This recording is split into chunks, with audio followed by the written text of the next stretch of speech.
నమస్కారం వార్తలకు స్వాగతం. ముందుగా ముఖ్యాంశాలు. డిప్యూటీ సీఎం బట్టి విక్రమార్క ప్రెస్ మీట్, పలు అంశాలపై వివరణ. YCP leader press meet, TDP నేతలపై ఫైర్. డిప్యూటీ సీఎం బట్టి విక్రమార్క ప్రెస్ మీట్ నిర్వహించారు. ఈ సందర్భంగా పలు అంశాలపై ఆయన మాట్లాడారు. రాష్ట్ర ప్రభుత్వం నేను చూసుంటారు, ఒక సబ్ కమిటీ కూడా నియమించింది విధి విధానాలు నిర్మించడం కోసం. సో విధి విధానాలు నిర్ణయించేటప్పుడు మేము సొంతగా నిర్ణయాలు చేయదలుచుకోలేదు. ప్రజల డబ్బు ఇచ్చేది ప్రజలకి, రైతులకి. సో ప్రజలందరి మధ్యలో చర్చకు పెట్టి అన్ని జిల్లాల్లో కూడా సాధ్యమైనంత వరకు పాత 10 జిల్లాల్లో స్టేక్ హోల్డర్స్ అందరితో మాట్లాడి అందరి అభిప్రాయాలు తీసుకున్న తర్వాత ఆ అభిప్రాయాలన్నింటినీ కూడా కూలంకషంగా కూర్చి డెఫినెట్గా రేపు పొద్దున జరిగేటువంటి బడ్జెట్ సమావేశాల లోపలనే ఒక రిపోర్ట్ ప్రభుత్వానికి ఇచ్చి ఆ రిపోర్ట్ని అసెంబ్లీలో చర్చకు పెట్టి అంతిమంగా అందరం చర్చించిన తర్వాత విధి విధానాలు రూపకల్పన చేసి దాన్ని కూడా చేస్తాం. సో ఈ నిర్ణయాలు చేసే ప్రక్రియ అంతా కూడా మేమేదో 4 గోళ్ల మధ్యలో కూర్చొని మా ఇష్టాన్ని రీతిగా చేసుకుంటున్నామని ఎవరైనా అక్కడెక్కడ మాట్లాడుతూ అన్నట్టు వార్తలు వింటున్నాం. ఏం లేదు, మాది చాలా ట్రాన్స్పరెంట్ ప్రభుత్వం. ప్రజలకి అకౌంటబుల్గా కూడా ఉండాలనుకుంటున్నాం. ప్రజలు కట్టే ప్రతి పైసను కూడా ఎవరికి ఇవ్వాలి, ఎవరి కోసం ఖర్చు పెట్టాలనేది ప్రజల్ని అడిగి వారందరి అభిప్రాయాల మేరకే ఖర్చు కూడా పెడతాం. సంపద సృష్టిస్తాం, పంచుతాం. ఆ పంచే ప్రక్రియ కూడా ప్రజల ఆలోచన మేరకే చేస్తాం. త్వరలోనే ఈ సభలో సమావేశాలు కూడా ఉంటాయి. రైతాంగ సోదరులందరితో మాట్లాడతాం, ట్యాక్స్ పేయర్స్తో మాట్లాడతాం, even EGS workers, indirect tax pay చేసే వాళ్ళతో మాట్లాడతాం, అందరి మీడియా మేధావులతో మాట్లాడతాం, అందరితో మాట్లాడతాం. ఈ క్యాబినెట్ సబ్ కమిటీ ఒక నిర్ణయం తీసుకొని అంతిమంగా we will submit A report. దాన్ని ఆ రిపోర్ట్ని సభలో పెట్టి చర్చించి we will announce that also. So మీరు ఏ రకంగా చూసుకున్నాక ఏ ఒక్కదాన్ని కూడా మేము వదిలిపెట్టమని చెప్పడం కోసం మీకు చెప్తా ఉన్నాం. బహుశా ఆశపడతా ఉండొచ్చు, ఏదో ఒకటి చేయకుండా వదిలేస్తే బాగు, దాన్ని పట్టుకొని మేము ఏది ప్రజలను రెచ్చగొట్టి మళ్ళీ 5 సంవత్సరాల తర్వాత మళ్ళీ మనం అధికారంలోకి వస్తాం, 15 ఏళ్ళు మేమే ఉంటాం అని చెప్పే కళ్ళబొల్లి కబుర్లు ఎవరు నమ్మాల్సిన అవసరం లేదు. ఈ ప్రభుత్వం 100% తూచా తప్పకుండా ప్రజలకు ఇచ్చినటువంటి వాగ్దానాలను యాజిటీస్గా ఇంప్లిమెంట్ చేయబోతున్నాం. ఈవెన్ ఇంక్లూడింగ్ ఉద్యోగాలకు సంబంధించి కూడా జాబ్ క్యాలెండర్ త్వరలోనే ప్రకటిస్తారు.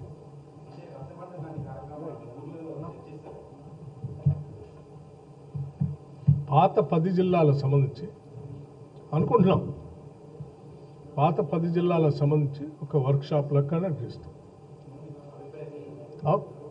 అందరినీ మాట్లాడటానికి అవకాశం. ఫైనల్గా ప్రజలు అందరు ఇచ్చిన ఇన్పుట్స్ ప్రకారం చేస్తాం.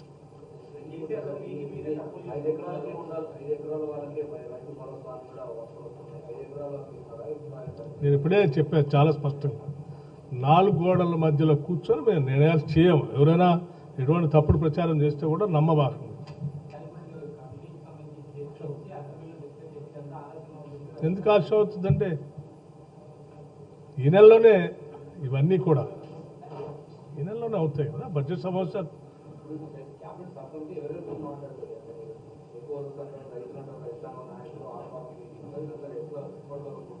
చెప్పాను కదా, ఈ బడ్జెట్ సమావేశాల లోపలనే వీటన్నిటిని ప్రక్రియ పూర్తి చేసి 15th కల్లా రిపోర్ట్ కూడా ఇవ్వని అడిగారు.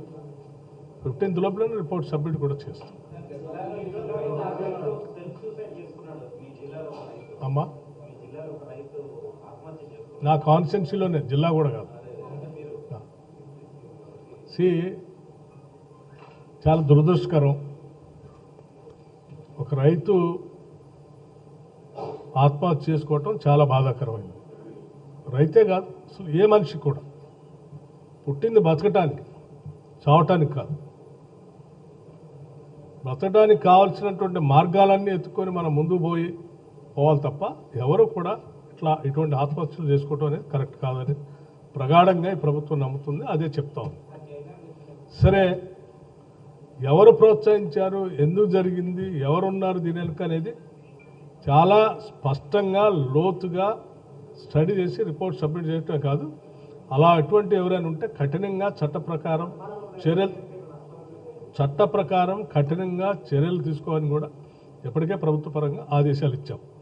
ఎవరున్నా ఎవరిని ఉపేక్షించేది లేదు, వదిలిపెట్టేది కూడా లేదు.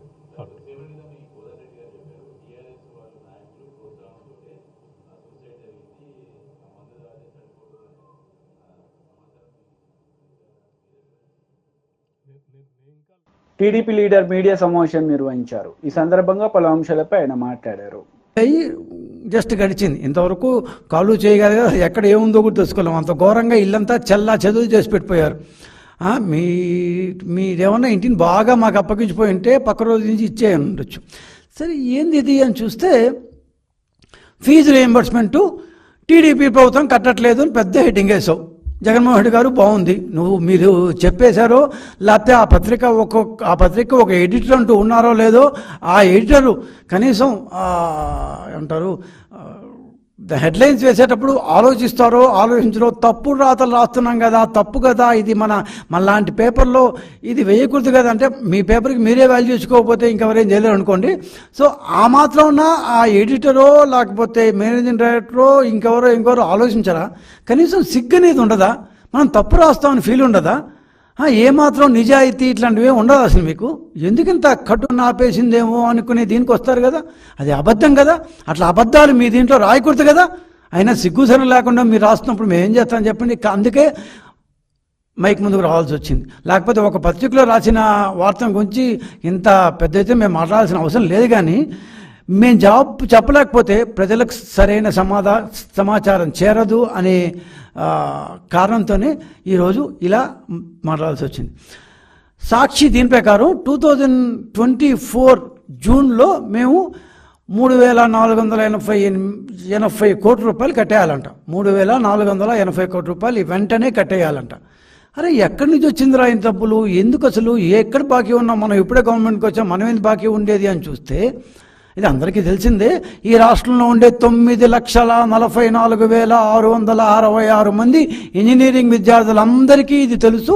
ఇంకోసారి దయచేసి మీరు కూడా తెలుసుకోమని ప్రార్థన. ఏంటి అంటే 3 నెలలకోసారి వైసీపీ ప్రభుత్వం ఫీజు రియంబర్స్మెంట్ని కాలేజీకి చెల్లిస్తాను అని చెప్పి అధికారంలోకి వచ్చిన తర్వాత ఏం చేసింది? కట్టకుండా వాయిదా వేస్తూ వచ్చారు.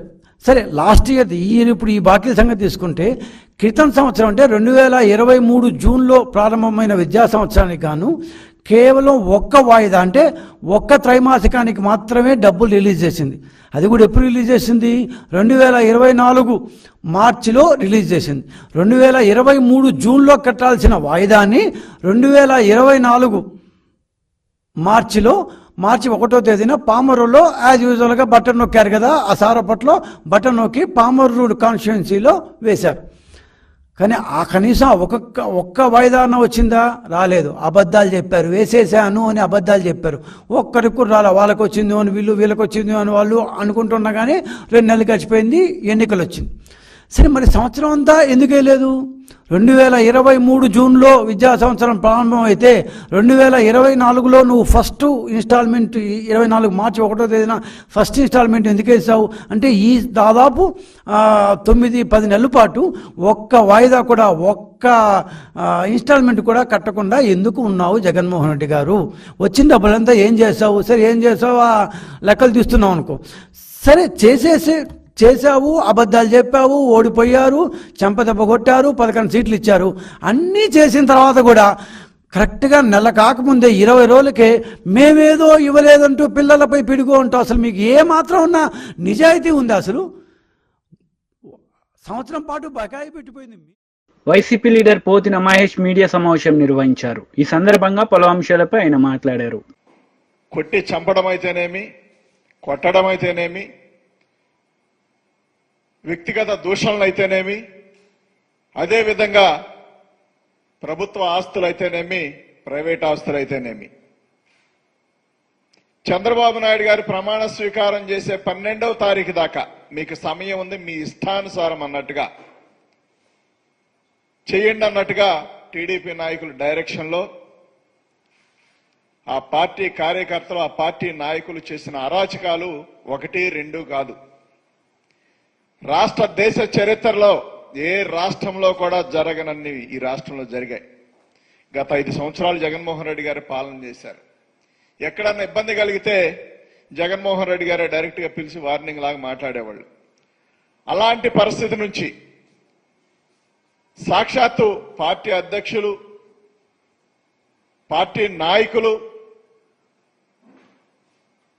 పక్కన ఉన్న లోకేష్ గారు వీళ్ళందరూ కూడా మీ ఇష్టానుసారం మీరు చెయ్యండి అని చెప్పిన విధానం మనందరం కూడా కొంచెం ఆశ్చర్యానికి లోనైనప్పటికీ ప్రజలందరూ అవకాశం దేనికి ఇచ్చారయ్యా అంటే,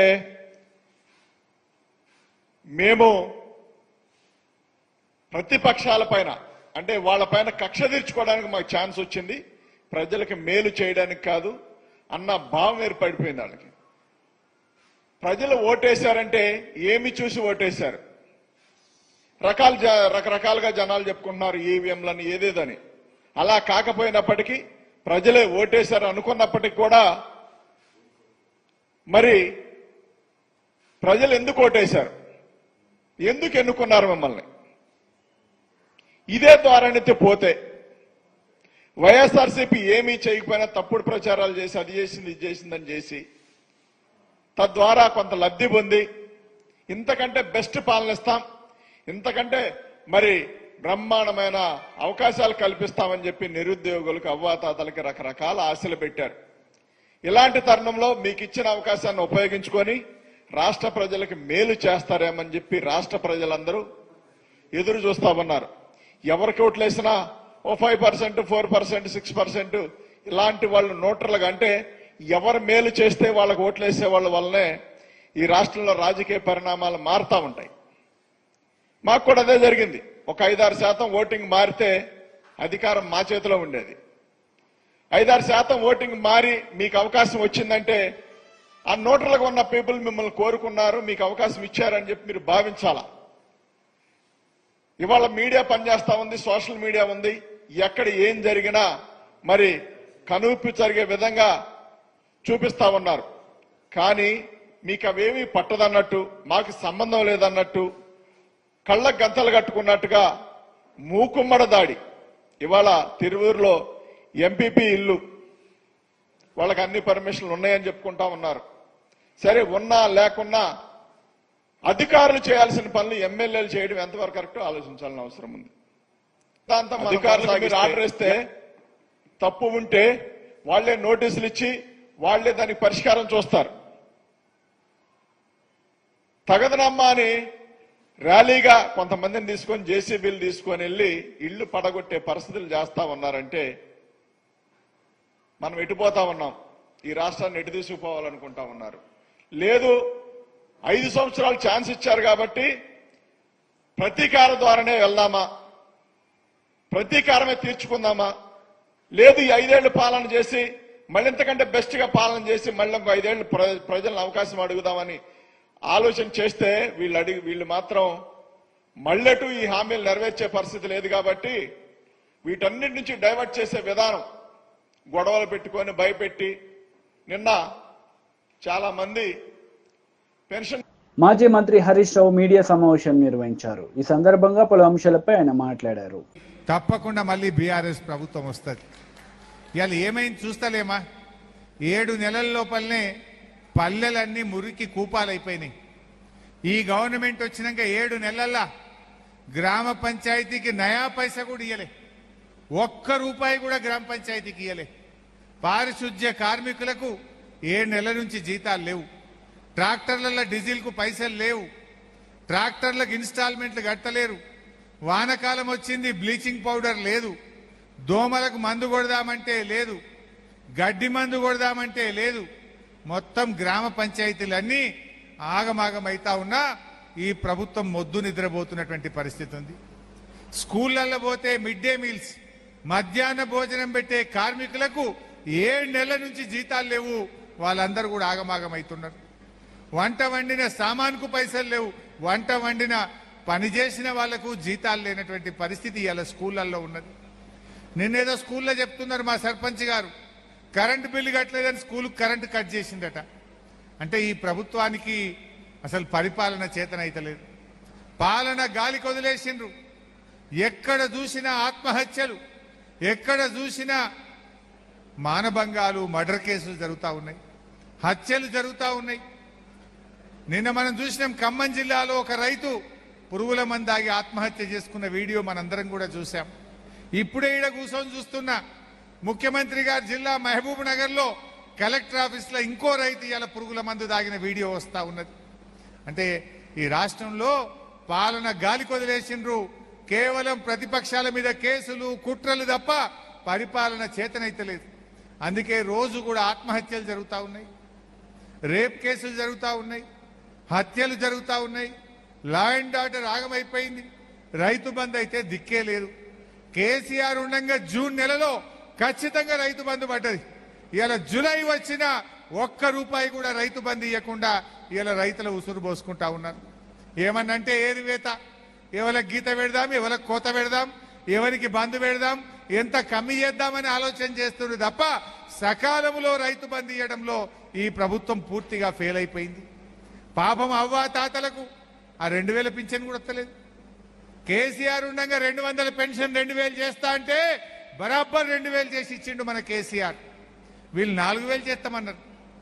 ఇంటికి 2 పింఛన్లు ఇస్తామన్నారు. అవ్వకిత్తం, తాతకిత్తామన్నారు. ఇంట్లో కొడుకు ఉద్యోగం చేసినా ఇస్తామన్నారు. 4000 ఇస్తామన్నారు. 4000 ఎటుపోయినాయో, ఇంటికి 2 పింఛన్లు అడిగిపోయినాయో, కొడుకు నౌకరుంటే పింఛన్ అడిగిపోయిందో కానీ ఇచ్చే 2000 కూడా వస్తలేవు. 2 నెలల పింఛన్ బాకీ పడ్డారు. మే నెల పెన్షన్ రాలే, జూన్ నెల పెన్షన్ రాలే, 2 నెలల పెన్షన్ బాకీ పడ్డారు. ఏప్రిల్ నెల పెన్షన్ మొన్న ఇచ్చిర్రు, జూన్ 25 తారీఖు ఇచ్చిర్రు. అది ఏప్రిల్. మే బాకీ, జూన్ బాకీ. అంటే పక్కన ఆయనేమో ఆంధ్రప్రదేశ్లో 4000 ఇచ్చిండ్రు, ఈయన 4000 ఎడవైనాయి. బాండ్ పేపర్ల మీద రాసి ఇచ్చిర్రు. 100 రోజుల్లో 4000 పింఛన్ ఇస్తామన్నారు. 4000 దిక్కు లేదు, ఇంటికి 2 పింఛన్లు దిక్కు లేవు, నౌకరున్నోళ్ళకి పింఛన్ లేదు, ఇచ్చే 2000 కూడా ఇయ్యని పరిస్థితి ఏర్పడ్డది. పింఛన్లు రావు, కరెంటు సరిగా రాదు, స్కూళ్ళల్లో కరెంటు కట్ అయిపోయింది, మధ్యాహ్న భోజనం వాళ్ళకి జీతాలు లేవు, పారిశుద్ధ్య కార్మికులకు జీతాలు లేవు, ఊర్లలో చెత్తెత్తుడు బంద్ అయిపోయిన పరిస్థితి ఉన్నది.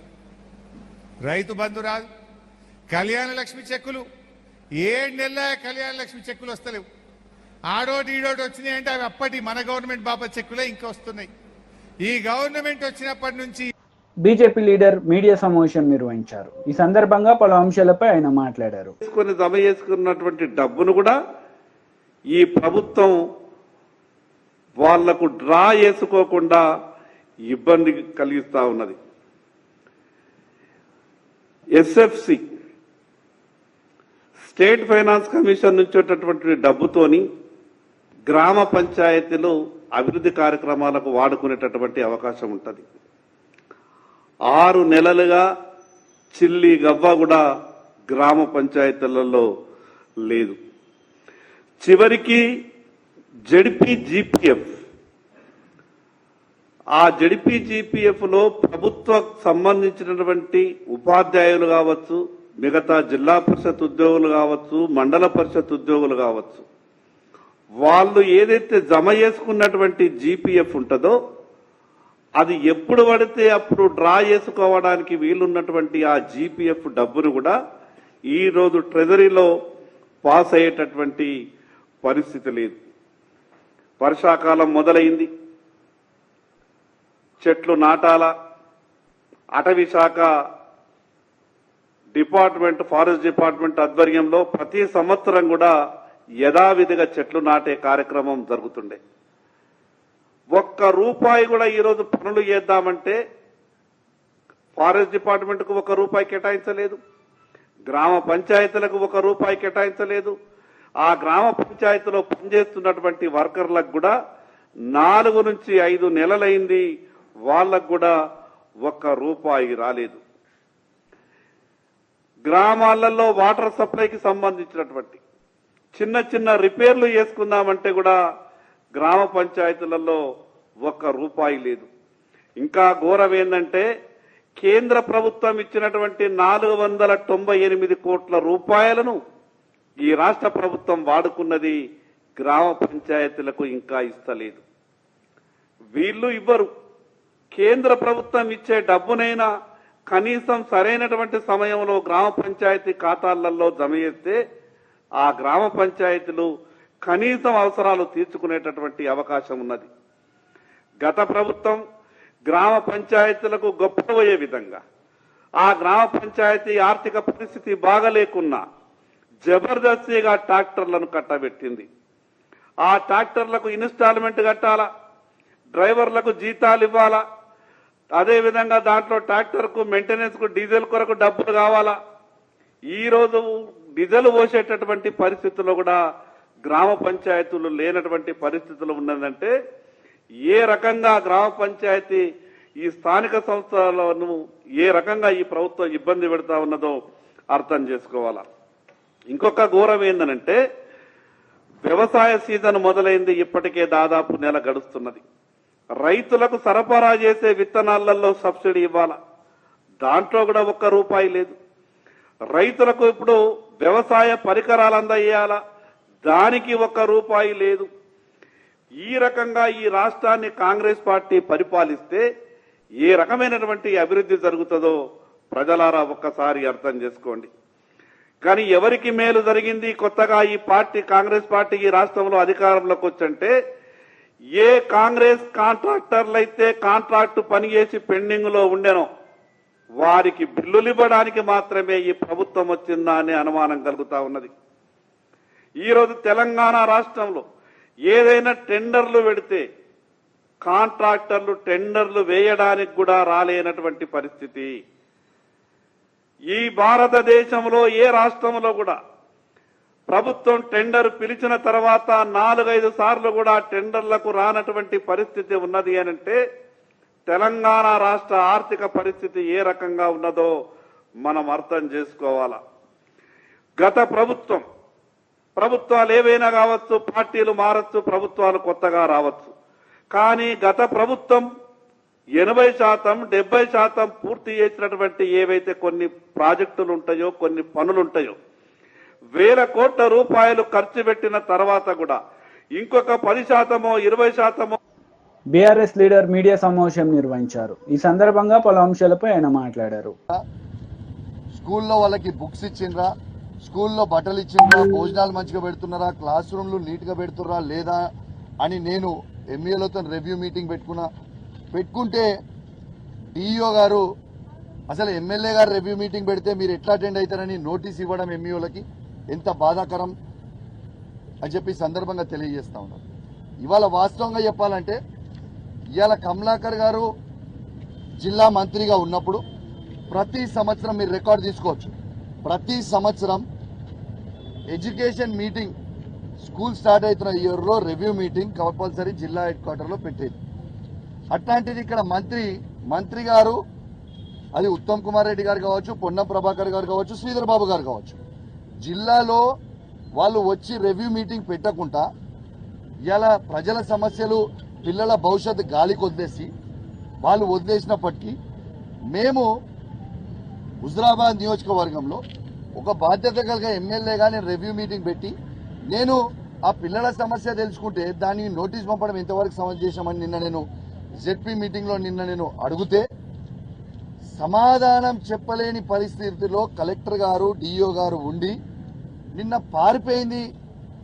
జెడ్పీ వాళ్ళ నుంచి అధికారులు మీ అందరి సాక్షిగా వాళ్ళు పారిపోయారు.